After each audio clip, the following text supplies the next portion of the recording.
中美宣布延长关税，休战90天，继续谈。没有像其他的国家，连欧盟都已经让了、跪了、退了。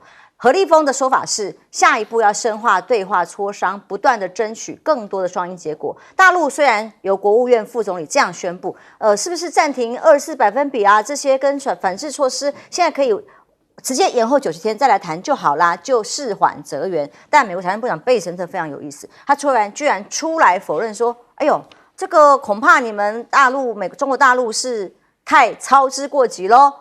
我们还没有决定哦，要交给总统来决定哦，所以对外宣称已经延展期限，哎呀，还不一定呢，还是要我们说了算。那看起来川普要面子，他只说双方磋商进展顺利，气氛良好，而且步调一致，对于最终能跟中国达成非常公平的协议充满信心。看起来贝森特跟川普比起来，川普还比较友善一些。表示他心中所想所要去访中啦，要跟习近平对话啦，但是他是说，是习近平想要见我，所以川普表示，习近平希望跟我碰面，预计川习会在年底前有可能会实现。但是在大陆在做什么呢？我们看到了很多的美国企业纷纷的去访华，来看到画面是有很多排队啊进去握手的啦这个人，那一批一批的走上去见面，那见什么呢？尤其阶梯往上走那个感觉蛮强烈的。这个有谁？永利度假村行政总裁，各种的各高阶的企业里头，画面里头，像这位坐在王毅旁边是联邦快递执行长啊。因为其实像这种航空货运也是受灾最严重的，那包括了这个普华，还有波音坐在这边，不知道飞机怎么办啊？还有像苹果也一样，营运长也都在做。这些美国的企业排坐在这里，要跟中国大陆表达什么？就是官方川普是一套，民间企业自己有自己走的路吗？那甚至王毅会了苹果、高盛、波音这些高层之后说，希望呢接下来有更多的沟通渠道来自于民间。要尊重彼此的核心重大利益，不搞单边霸道，多做一些有利于两国跟世界的大事、实事、好事。那当然酸谁大家也都知道啦。但这所谓的关税战，中大陆的官媒是说，中国积极要扩大消费品的进口，美国企业是重要的受益者。反正你在消费领域里头，中国扩大内需才是正确的战略。美企才是真的受益者，这些企业还是要跟中国大陆合作才对。而印度呢，就是刚刚讲是另外一个对比咯。如果你接受关税要低到15，你就要买单更多的全面的产业开放、市场开放。但是印度呢，宣布25%。哇，川普说，虽然我跟印度是朋友哦，双方的贸易往来却很有限。主要在于说，印度的关税水平居全球最高之列哦，所以呢，非货币性的贸易壁垒很繁琐，而且令人厌恶，都有点烦了，不耐烦了。所以川普说，印度还从俄罗斯购买能源跟军备，要予以惩罚。所以8月1号起还加罚款，25%关税还要罚款他，你的贸易壁垒令人厌恶。莫迪总统是我的朋友，但是他是金砖国家，我们拭目以待。对他还有各种的说法哈。关于印度，一开始本来川普一直给很多正面的讯息耶，最早可能是印度会最先谈下来耶，结果现在对他的25%也是一记警钟。但印度至少守住了市场，没有被开放全面的进攻吗？没有开放也不一定对印度好啦。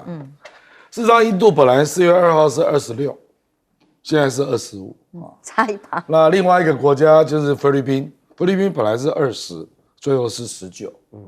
所以我跟你讲啊，地缘政治的好朋友跟能不能降低关税是无关的啦。川普这件事真的就是根据经济逻辑来看，你要么跟越南、印尼一样开放内部市场，印尼跟越南就是这样啊，真的，印尼降到19嘛，越南20嘛，那越南还说他本来谈到11啊，可是总是降了，对不对？那你台湾要么就降自己的进口关税啊，因为台湾不一样，台湾是有钱的国家。所以你要拿出银子来啊，所以你是比照日本跟韩国啊，所以我觉得川普坦白讲就是完全是经济利益导向啊，你不要去跟我讲赖清德说，哎呀，我都听你的话啊，唯你是问啊，没用所以这次是学乖的啦。那贝森特讲那个话，我也不见得说是比较硬啊。是他比较摸得清川普的脾气，这种事情就要由川普说，你中国大陆怎么可以自己讲？不是你们宣布的。哦、对，我觉得这个就是为官之道啦，为官之道啦。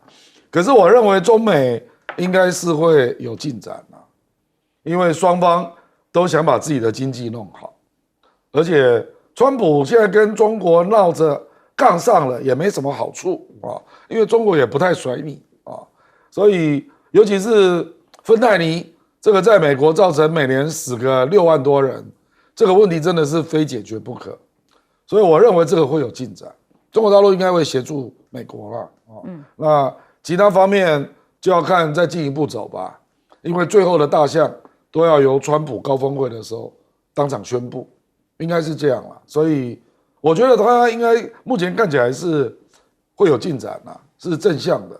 那而且双方是在相向而行，是蛮明显的。所以看起来延后，然后更多的展言，谈更多的细节，就是美中现在谈判的气氛。休息一下，马上回来。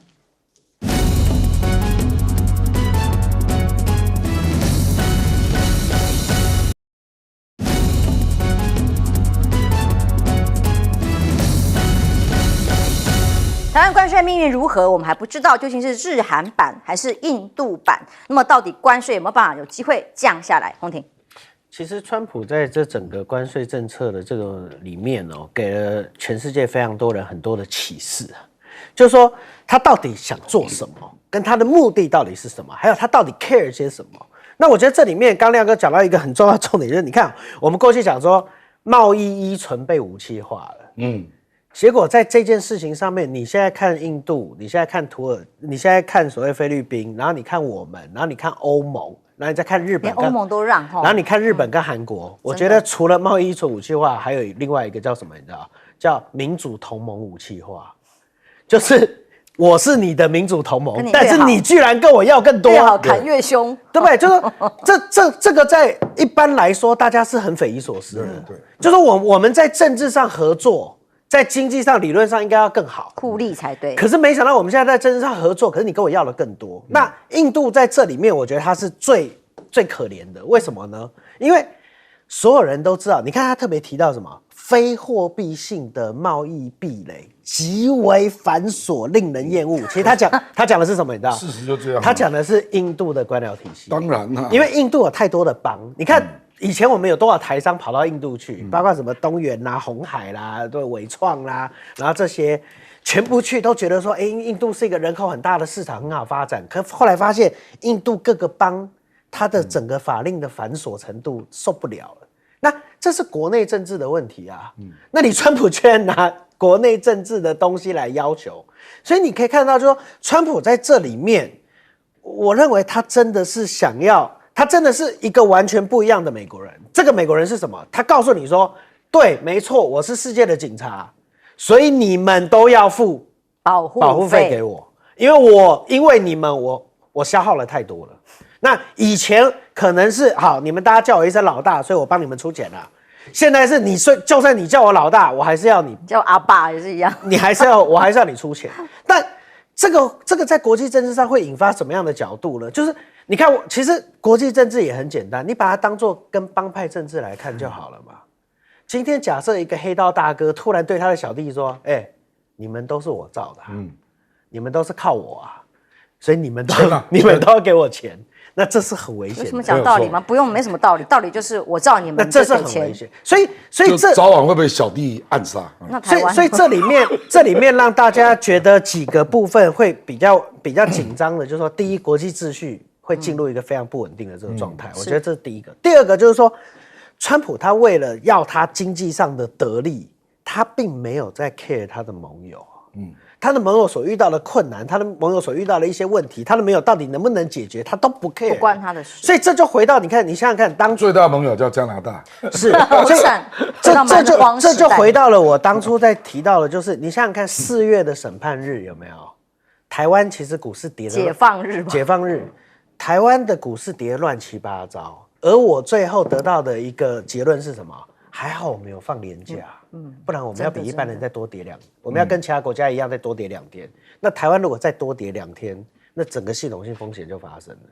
所以你可以看到，就是他真的没有很在乎你国内的状况，所以明天放假。他只在乎，好吧？对，他只在乎他要的是什么，他只在乎他要的是什么。那这一点其实是很危险的。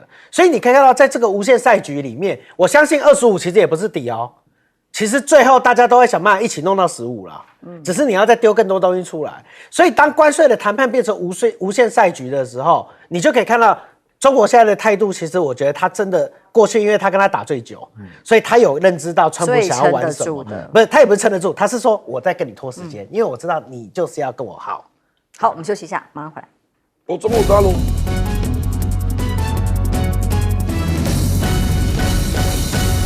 但外媒怎么看赖总统，我们都觉得很惊讶，居然赖总统让王世坚们民进党内的很多人都伤心了。但是 Bloomberg 分析是，他恐怕也让川普不满意，因为 Bloomberg 分析，国内我们台湾这个大罢免啊，让在野党声势大涨，壮大了。但是民进党呢，想把大罢免失败包装成台湾民主的胜利，好厉害哦！什么包装啊？但其实赖清德的声望受挫，外媒看得清清楚楚。所以他形容啊，川普喜欢赢家，川普一点都不跟赖清德现在一点都不像，不是他偏爱的那一种人。所以已经把台湾当成比肩，当成提款机了。华邮直接揭露美方的3大让步，直接告诉大家说，直接美中关系是为了肥肉给中国，包括了限制赖清德过境美国主要城市，取消顾立雄6月国防会谈，暂停对中国新出口管制措施。2月还有2个目的啊，要促成美中贸易会谈，推动川习会。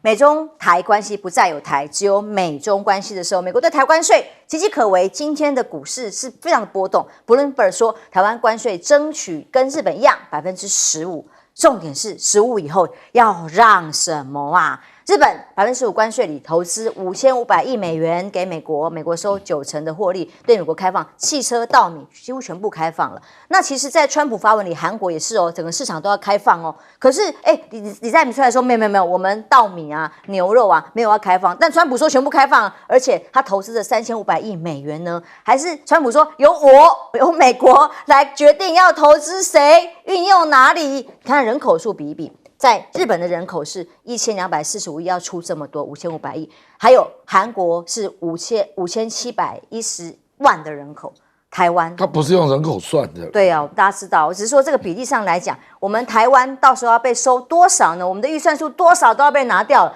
像欧洲也一样，欧盟7530亿人口，我们这个比较当然是人口数，但显然川普不是这样算啊。川普就是简单讲，就是要钱，他的算法就是用我们的汇差啊，我们的出口到底逆差了多少？按照日韩数据算的话，台湾如果真的要拿到15%关税，我们要让什么？产业要不要崩塌了？真的是不知道。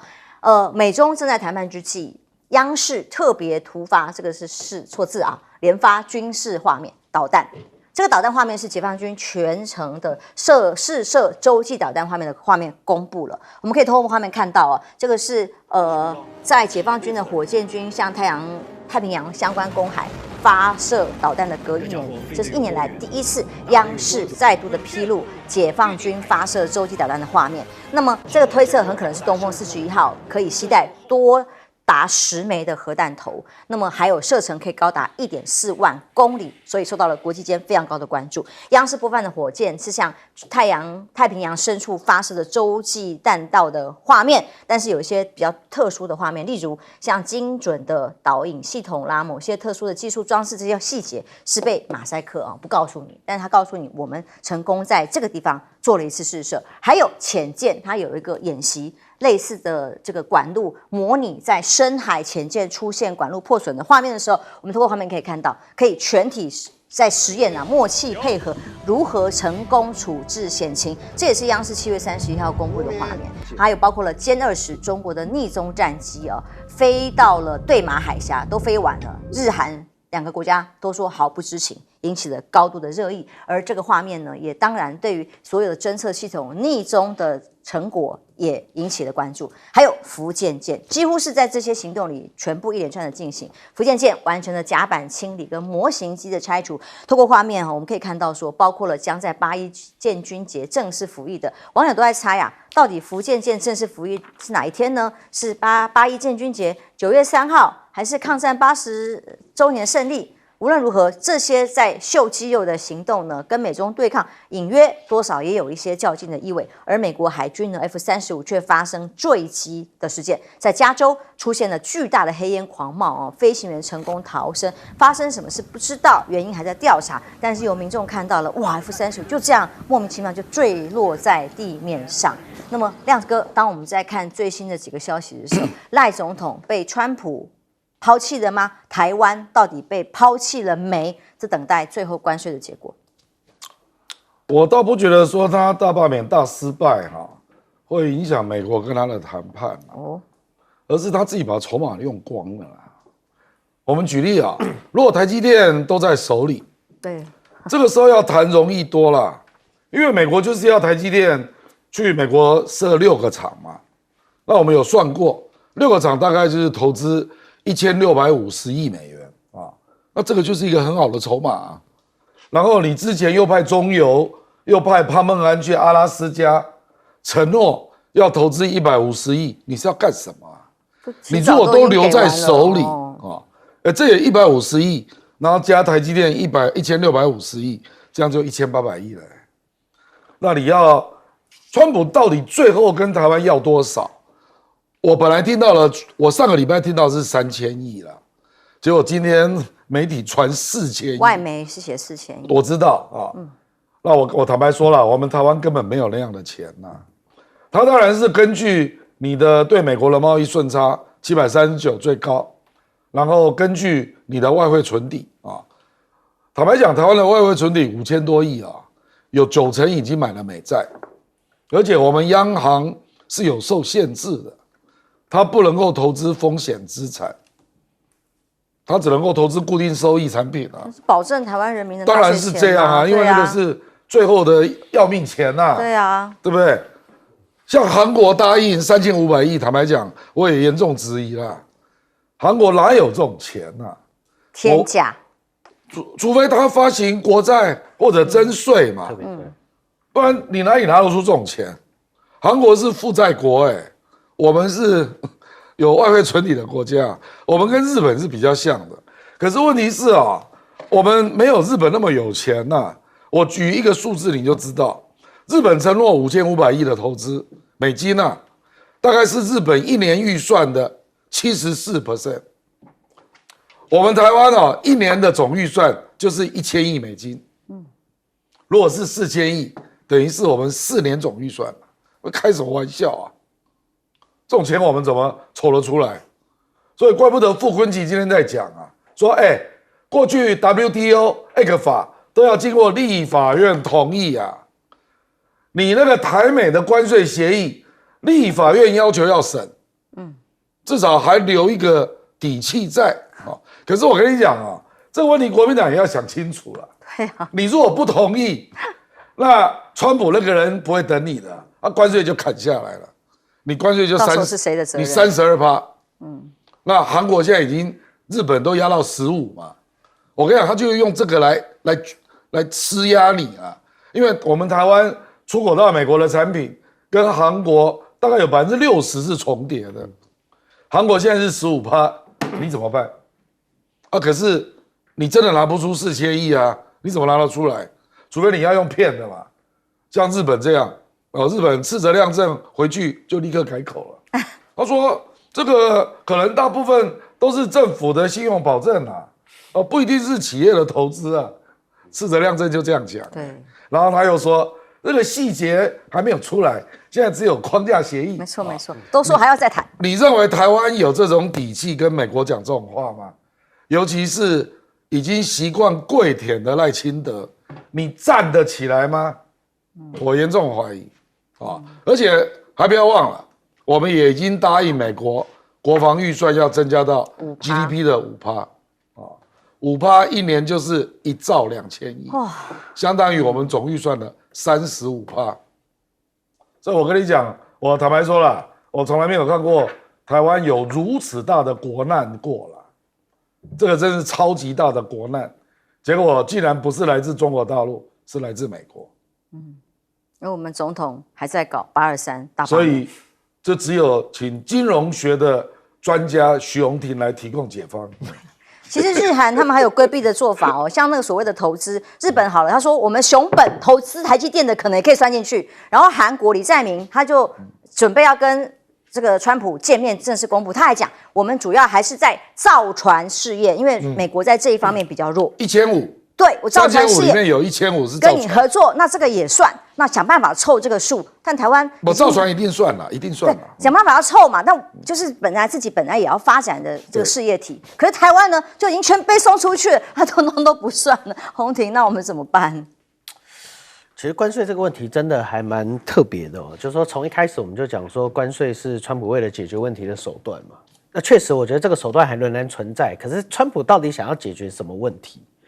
从以前我们认为说他想要解决美债，然后呢，他想要解决美债到期的这些问题。那看起来这个在所谓的这个比特币去做所谓的这个虚拟币去做所谓的这个信用担保的这些事情上面，他已经解决了大部分了。那大而美又让他的负债大幅增加，所以坦白讲，我根本不认为川普是要解决他的负债问题，跟美债的这个财务结构问题。所以你看得很清楚一件事，在日韩的这个谈判当中，你看我们过去就预测一件事情，就是大家一定到最后会要谈到一样的，这样才没有彼此之间的冲突。那时候我估的是10，现在看起来是变成15了。那我只是没料到川普现在为了就是说大家为了这15。他开始跟每个人要更多，所以进入了所谓的重复赛局，一直打，一直打，一直打。所以你可以看到，日本一开始跟韩国一开始都被公布嘛，结果彼此之间就出现竞逐了。没错。那我们在旁边看戏，某种程度好像是好事情，可是接下来当他们都谈成15的时候，我们只剩一个理由跟一个目的跟一个方向，就是什么？我们一定得要15。对。我们就像刚刚亮哥所提到的，你看我们过去讲那么多嘛，大家彼此之间有那么多的产品相重叠的，我们一定得谈到15。对。那现在的问题是我们为了这15，我们要丢多少东西出去？开放全面的市场吗？我们要放弃多少东西？然后怎么样对我们来讲受伤是最小的？所以你可以看到，这里面最特别一件事是，日韩彼此都成立了基金要去投美国，而这个投美国，过去在我们的认知里面最妙的一件事是，在他的契约里面写的是川普指定要投什么？对啊。你知道以前我们在谈政府对政府的时候，应该是什么？应该是美国商务部要成立一个 board， 要有一个所谓的董事会，然后再决定说要跟你投什么东西。总也要确保当事人权益吧？没有的。对，但是这里面最妙的是，这个权利居然变成什么？总统的一个人的。所以投川普所好很重要。川普投。所以我觉得整个民进党的团队。我觉得出了一个很大的问题是，你现在在看这些事情的时候，你再回去谈昨天我们在谈的事情，就是巴拉圭事件。你这个时候投川普所好是非常重要的事情，结果你还在想在这里玩一些小手段，那你当然会变成人家交易的筹码嘛。你这个时候其实越安静，然后呢越去投川普所好，那是最好的方案。那结果你在这个时候还在搞什么？还在跟美国叫板说好，你不让我过境，我不去了。那这个时候你还在惹川普，我真的搞不懂到底我们到底现在在干嘛？他只是说我没有要去而已啊。没有对了，他就反过头来就讲说我不要去，他没有要叫板川普，不敢。所以这里面我真的觉得就是说，坦白讲啦，我有一点点跟亮哥稍微意见不太一样的东西，就是钱能解决事都是小事。对，所以我们真的我们投资它，或者是我们甚至拿我们中华民国政府公债去转，我觉得都可能是选项之一，因为毕竟。这样的一个模式是最简单的。你要是伤害到很多特定产业的时候，那对国家来讲，那是血淋淋的人的生活。对，可是你要告诉我方法，因为关税15，我当然认为一定要了。可是4000亿美金我们真的拿不出来，财政部没有那么多公债。可以啦，就对应啦，就还是有办法。我跟你讲，你看嘛，日本的国债多少？是他 GDP 的多少趴？220%。对，他都拿得出5000亿美金出来了。我们台湾要有人买。对，我们的负债占我们的 GDP 只有20几。是啦，我们的财务其实勉勉强强还算 OK。但我的意思就是说，我希望我们的政府，我跟你讲，今天就像亮哥讲的，前所未有的危机跟刀已经抵在脖子上了。请你政府告诉我哪一个族群需要准备啊？哎，他牺牲谁？对，哪哪几个所族群牺牲？牺牲的是是需要准备的谁嘛？？中华民国公债利息不到2%，这谁要认那么大？拜托，这个就是当年金融危机韩国的这种状况一样，我们要号召我们的民众啊。那所以就说，假设你今天下来，好，今天哪怕你就算要牺牲掉哪一个族群，假设是全部市场开放，你也要告诉，比如说好，我们就讲农业好了嘛，因为大家都知道卡在这些所谓的这个美牛美猪这些议题上面嘛，还有非关税壁垒这上面嘛。假设你真的要做，请你现在就给大家一些 soft landing， 就是软着陆的方案嘛。你要怎么去辅导这些人？这些人要怎么样做？受预期影响有多少？还有另外一件事，我也觉得也是一种方案。今天国民党就像刚才亮哥所提到的，我们用立法院帮你做了一个杠杆。这告诉你说，一个国家在对外谈判的时候，其实在野党跟执政党是一个杠杆。对，何妨不拿823出来做一个杠杆？如果今天真的有很严重的这个状况的时候，是你把这些方案拿出来，823大家公投来决定啊。既然都要投票了嘛，对不对？你有一些是可以让民众去做选择的。我觉得你何妨丢出来，那至少这个你有一点点底气跟一点点杠杆来谈，否则你现在什么东西，坦白讲，我跟你讲，什么东西都盖牌，我不觉得是好事情。而且我一再的质疑就是说，为什么郭志辉都没有角色？是因为你信不了他的嘴巴，是不是？是因为他企业朋友太多了，所以你不让他谈吗？他根本没有去啊。对，我的意思是说，理论上来讲，你知道，当国家遇到经济危机的时候，出身企业跟产业界的人是最敏感的。除非他就是不懂经济，然后你干嘛？除非他真的不懂，除非他真的在混，或者除非你对他的忠诚度怀疑，就你认为就是说，郭志辉可能会跟他朋友讲说，几趴，赶快来放工哦，除非是这样嘛，不然为什么这么重要的经济部他不用出席？没错，这根本就莫名其妙。所以我还是觉得说，赖总统欠大家太多了，共谍的东西你也要给大家一个说明吧。关税的部分，我真的也建议就是说，如这个国难当头，我们不求你讲说什么能照顾我们、保护我们多少的话，我们只求你诚实告诉我们，我们现在共同面临的危机是什么。那我觉得大家起码还认为就是说，那这样子还比较好。结果你看他没有做这些事就算了，他还在干嘛？他继续823要继续冲啊。那你就是要把台湾打成一言堂嘛？那谁能放心台湾变成一言堂以后，牺牲谁是你说了算？没有人能放心这件事情。我们都知道台湾跟中华民国在这一次的谈判里面一定会受伤，可是请你告诉我们，就说我们起码可以一起在一个 due process 里面一起来让这些伤害降到最低嘛。但我看到的是，我们的总统没有要做这件事。最可怕的是，除了不知道，他现在是要把反对的声音，对，而且他现在是要把反对的声音都打掉，然后告诉你，就是说你们都不要管了，我来帮你们处理就好。然后撞车直接就撞上去，反正死的是企业，是产业吗？产业要被灭了吗？难道现在只有美中关系，没有台湾关系了吗？那当然，其实已经是这样的状况在发展当中。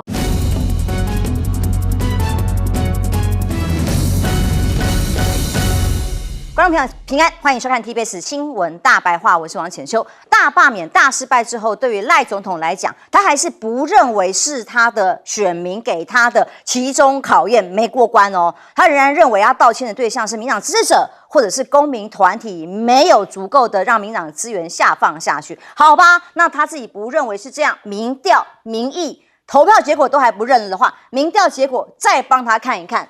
正传媒最新的民调，他的不满意度也从本来之前还有这个6月的时候还有4.5%的不满意而已，现在直接飙升，不满意增加了将近10个百分比，到了5%，但满意的减了直接10.4个百分比。正传媒如此，刚刚我们前面跟大家聊到的美丽岛民调也同样，在死亡交叉之后，这个大罢免之后的结果，其实这还不包括接下来8月1号，或者是甚至他现在在中常会上所有的谈话跟表现，直接不满意度也增加将近10个百分点，几乎是一致的，满意度也下降了10个百分点，只有3%或者只有3.5%的民众对他是信任或满意的执政表现，这样的民调之下还不够给他警讯吗？对赖总2年多，未来2年任期的执政表现，乐观的减了3%，就这个敢乐观，悲观的其实增加2%啊，6%民众表示悲观，因为他还要继续搞823呢。其实这个是还没有到他823宣布要继续前进指挥所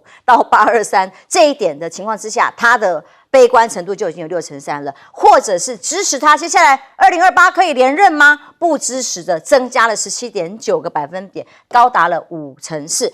民众对于国民党立委大罢免结果的看法，认为民主的表现6%，中共渗透只剩下16.1%，这是他们主要的论述，不是吗？就是老共渗透的结果才会胜利啊。那或者到底民众对国民党立委大罢免的主要认知是什么？是政治斗争的，高达了4%9%，是反共护台2%9%，就是反共抗中保台这个牌，目前还是只有2%9%的这样子的民众认同的。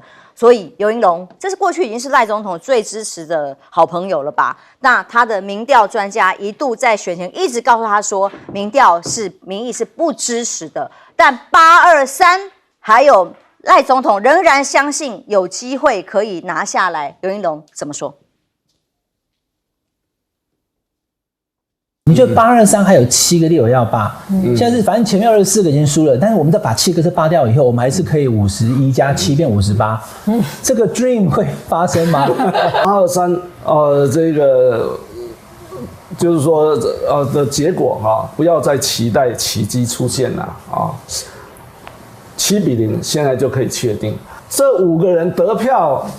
2024年得票远远超过对手10个百分点以上。你选错赞成的歌是要这个换兵交道义，这5个区更难。闷凶了对啊。游盈隆选前跟他讲大罢免会失败，赖总统不相信反对嘛结果现在823赖总统继续要冲。那游盈隆告诉他7-0结局已经写出来，为什么这些人会在823才投票？就是他们之前自己在自己的选区的基础就比较强，联署会比较慢。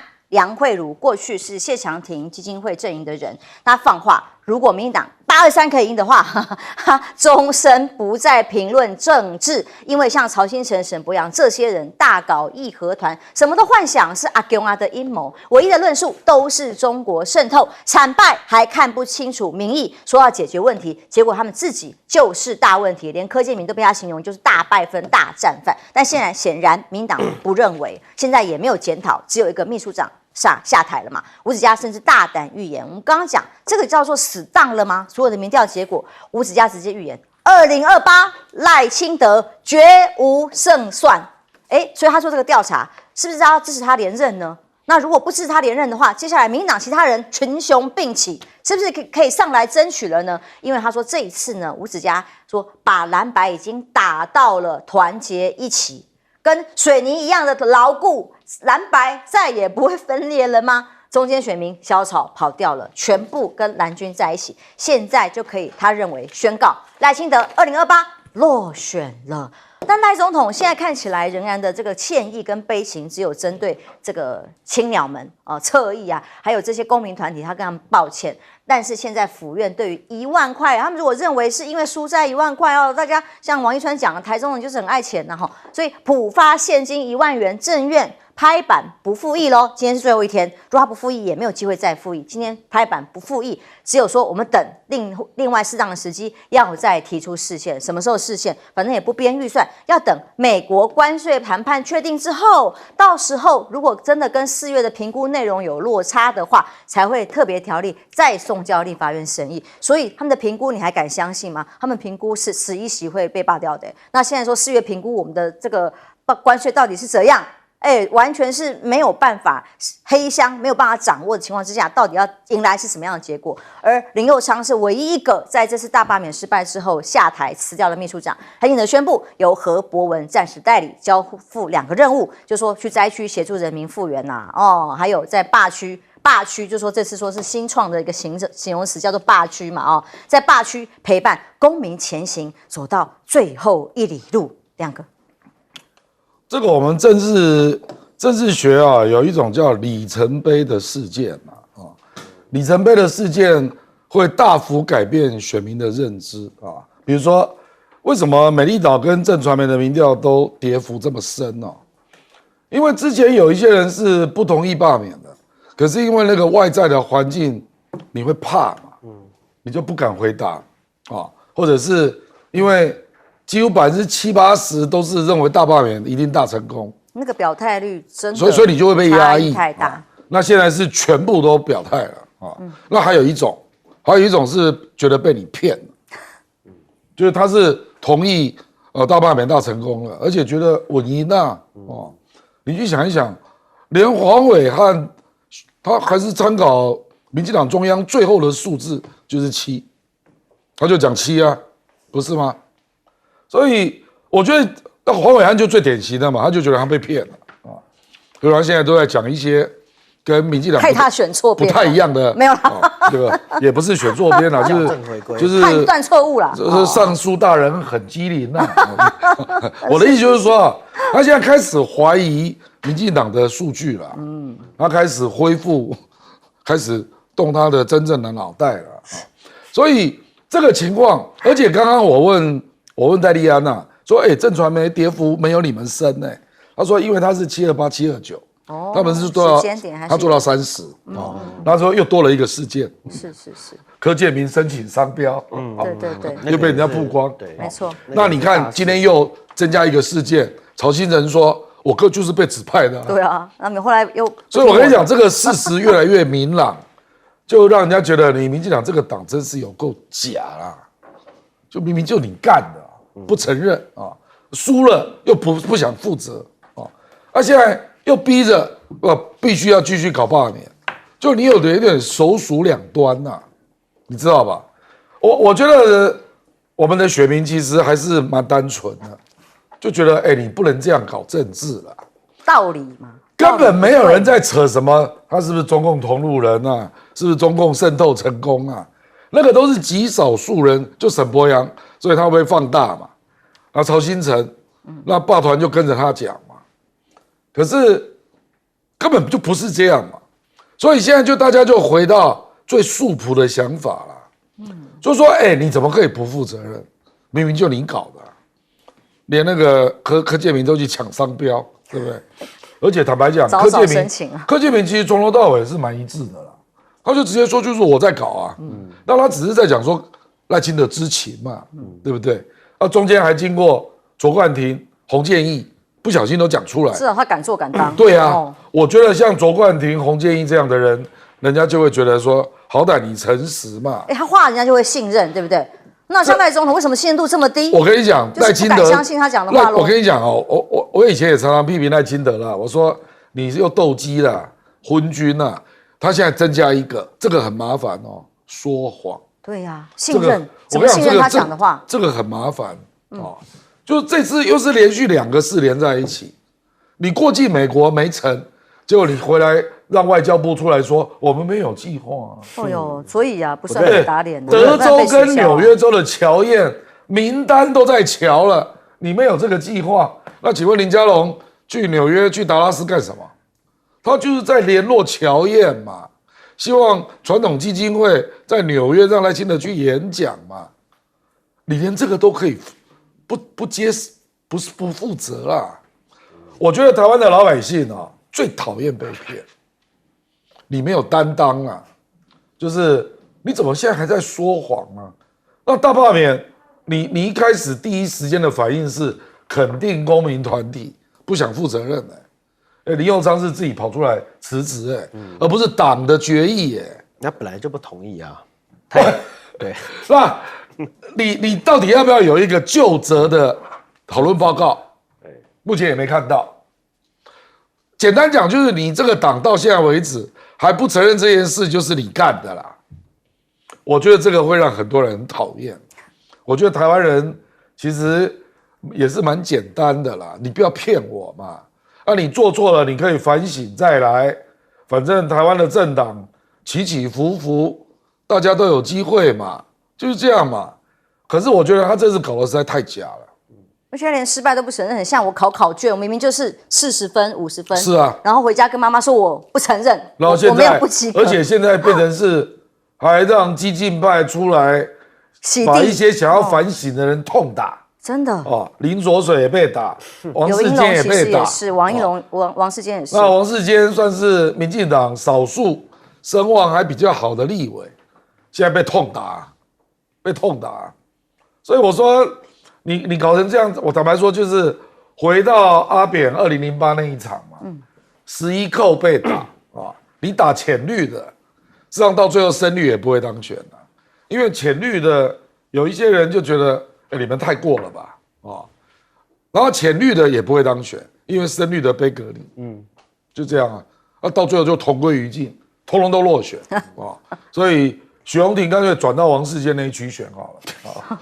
我的意思是说，你就会造成这种困局啦结果你还要打延长赛，对，有一种已经预言啦，7-0，您的看法呢100%了，100%7-0的还要玩。我跟你讲为什么啦？因为河山研议是民众党提的，民众党的动员力一定超过726嘛，而且国民党跟民众党都做出共同决议了昨天文宣都出来了，不同意罢免，支持河山研议公投，没错，那个文宣都出来了那这一局，那游一龙讲的也很对啊，本来就是比较强的立委，所以才会连署不成，到了823嘛，到823，对不对？你去看726的连署，很多都是150%表示连署的很快结果还是都没过你这个823连署本来就很困难了，好不容易凑到过门槛了，那你现在这种氛围要去罢，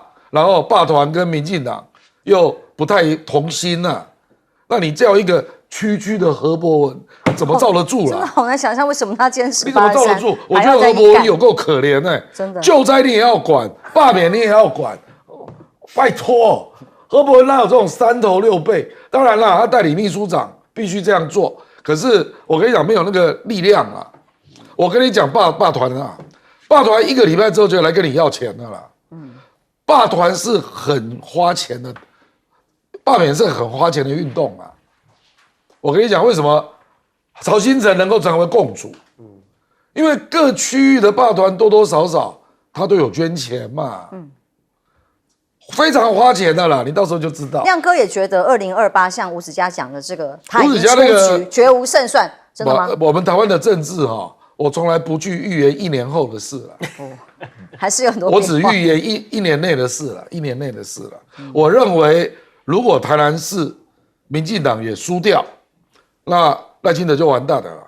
民进党内部一定会要求换人那重点是地方选举，台南市跟高雄市有没有丢掉一个？就2个直辖市有没有丢掉一个？那以目前的氛围，你就吵成一团嘛。那你这种赖清德就是硬不要让民调领先的陈亭妃选那人家怎么会服气？而且在这种氛围下，敢造反的力量会越来越多啦，一定是这样。所以就是祝福民进党继续坚持823，那接下来直接2026、2028一路顺下去，一路输下去嘛。洪庭，我某种程度上认同吴子嘉董事长的看法，那这里面有一个最大的原因就是你可以看到民进党现在在想什么。第一就是说，当林右昌辞职，感觉起来好像是要负责，他不是就是要选举而已吗？可是人民期待你负什么责？因为整个726的这个选票，大家可以看到这个投票率比想象中多，所以其实是人民告诉民进党说够了。这个国家不要那么偏激，这个国家不要那么激动，这个国家不要有那么多的仇恨，这个国家要团结来面对关税的问题。所以人民期待看到的是你要停下来。可是当赖清德讲出要继续的时候，那我觉得所有726投票的这些人都会认为一件事情是：天哪，原来我的总统跟我想的是完全不一样的事情。我就是其中一个傻眼。是，所以你要想想看等于在726的这整场选举里面，赖清德直接得罪了这8%投票率的民众。那你得罪了这8%的民众，或者是你让这些人对你失去信心，你要再去回复。就像刚亮哥讲的，就是说里程碑事件，就我们在经济学我们叫做 event driven 就是说这个事件发生了，其实会导致大家有什么样的一个结论。那我觉得这一次的事件发生，再加上赖清德的回应，就告诉大家，就是说，原来我的总统跟我想的真的不一样，而且原来你们还要这么偏激。可是你想想看，他为什么要这么偏激？我试着用他们的角度来想这件事情，想不通我觉得其实很简单，他们的想法就是，我原本就是要用民主的 people 25%极端，然后干掉你，更大的民主。但是这一次为什么会失败？是因为我闹太凶了，我引了太多人出来投没有，不是结论说民进党用力不够吗？没有，不是用力不够，是用力太过。其实如果投票率低，你想想看，那7个25%的是危险的。确实是危险的啦。你聪明他傻瓜啊！所以这一群人在想的一件事情是，这个力道你很难掌握。我知道了，但是对这一群人来讲，这一群人讲说，我们失败。可是他道歉不是这样道歉，道歉是说对不起，我们用力不够。我们这一次会失败，是因为我们惹太多人出来投了。要是少一点，我们就过了。你想想看，823搞不好哦，大家那些蓝营的认为没事了。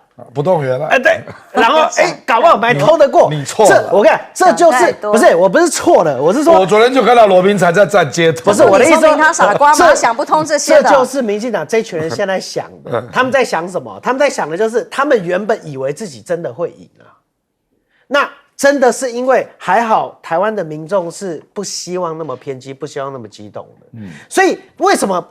所以赖清德让我们比较担心的一件事是什么？原来你现在身边都是这种人、对不对？就是当整个大民意跟新民意出来之后，你的身边还在告诉你说，其实我们会赢，我们偷得过去，只是我们不小心惹太多人了。这次你再给我一个机会，我觉得这次他们不会那么多人。对，那然后赖清德居然同意，然后赖清德居然说好，那我再给你试一次。所以你看，当何伯文去接的时候，你就会发现赖清德他还在走什么路线？你还在走民粹跟偏激的路线啊？是啊，不是吗？你现在理论上应该是要走一个，我错了，我不要那么搞那么多政治，我要回归到当初克林顿干掉所谓老布希的这句话，叫笨蛋，问题在经济嘛。